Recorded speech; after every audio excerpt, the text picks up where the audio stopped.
Et nous restons aux États-Unis car comme chaque semaine, cette année encore, Entrée libre revisite un grand classique du cinéma. Et aujourd'hui, c'est Ben-Hur qui est de nouveau adapté en version 2016 et actuellement en salle. Mais c'est la version de 1959 qui nous intéresse avec Charlton Heston puisqu'elle ressort en DVD. Une histoire d'amitié trahie et de vengeance tirée du célèbre roman de Lewis Wallace qui sauva d'ailleurs la MGM de la faillite à l'époque. Un péplum épique dont Christophe Carrière nous livre le sous-texte.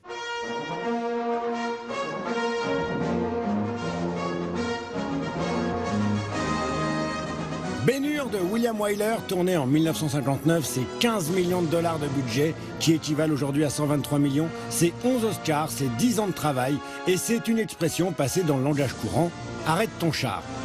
Parce que la course de char qui oppose Ben-Hur, joué par Charlton Heston, à son frère ennemi Messala, joué par Stephen Boyd, est un des moments de bravoure de ce gigantesque péplum. L'heure a sonné, Judas. C'est le moment de régler nos comptes. Tu as raison.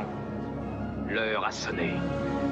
Sauf qu'en vrai, le plus grand moment de bravoure se situe entre les lignes du scénario. Et voilà une petite info rien que pour vous qui risque fort de changer votre vision de l'histoire. Effondré par la platitude du scénario original, William Wyler demanda à 4 auteurs de le retravailler. Parmi eux, l'écrivain Gore Vidal, célèbre pour assumer son homosexualité à travers ses œuvres personnelles, ce qu'il fera avec Ben-Hur.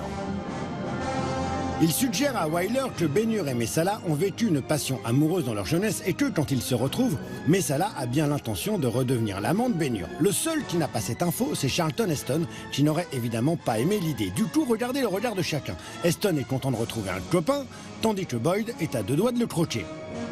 Dans le genre regard plein de désir, il y a aussi celui du consul, joué par Jack Hawkins, qui prend sous sa protection le galérien Ben-Hur, pour on ne sait quelle raison, enfin on se doute un peu, vu comment il fixe les muscles huilés de son protégé. Moi, je peux t'aider. Ça t'intéresse, 41 ? Je constate que oui. Autant de détails croustillants et amusants pour lesquels Gore Vidal ne sera pas récompensé puisqu'il n'est même pas crédité au générique, le seul nom apparaissant étant celui de Carlton Berg.